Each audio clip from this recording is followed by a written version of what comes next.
નવું શૈક્ષણિક સત્ર શરૂ થયા પૂર્વે જ વાલીઓ ઉપર આર્થિક ભારણ વધ્યું છે કારણ કે અમદાવાદ સ્કૂલ વર્ધી એસોસિએશને સ્કૂલ રિક્ષા અને સ્કૂલ વાનના ભાડામાં વધારો કર્યો છે। આરટીઓ રજીસ્ટ્રેશન અને ફિટનેસ પાસિંગનો વધારાનો 50,000નો બોજો આવતા સ્કૂલ રિક્ષા અને વાન ચાલકોએ ભાડામાં 20%નો વધારો કર્યો। આ ભાવ વધારો નવા શૈક્ષણિક સત્રથી અમલમાં આવશે। મહત્વનું છે કે રાજ્યમાં સ્કૂલ વાન અને રિક્ષા ચાલક માટે કડક નિયમો રાખવામાં આવ્યા છે, જેમાં વાહન પાસિંગ ફરજિયાત કરવામાં આવ્યું છે। ત્યારે સ્કૂલ વર્ધી એસોસિએશન દ્વારા વાહન વ્યવહાર કમિશનરને પત્ર લખીને માંગ કરવામાં આવી છે કે સ્કૂલ શરૂ થવા જઈ રહી છે ત્યારે વાહન પાસિંગની મુદત વધારવામાં આવે।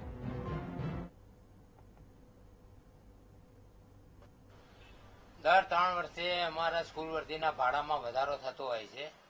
અત્યારે હાલ જે આરટીઓનું ખર્ચનું બર્ડન, ઇન્સ્યોરન્સ તેમજ અન્ય આરટીઓ ખર્ચ થઈને ટોટલ અમારે 50,000 જેવો ખર્ચો થતો હોય છે। તો એ ખર્ચ તેમજ મોંઘવારી તેમજ અમારા વાહનોનું પાસિંગ, રિપેરિંગ જે બી હોય, જે બી એને લગતું હોય, પાસિંગનું છે, રીટેસ્ટિંગનું છે, અને આ તમામનો ખર્ચ વધતા આજે અમારે ભાડા વધારો કરવો પડ્યો છે। ઓટો રિક્ષામાં 100 રૂપિયાનો વધારો કર્યો છે અને તેવી રીતે વાનની અંદર 200 રૂપિયાનો ભાવ વધારો કરવામાં આવેલ છે।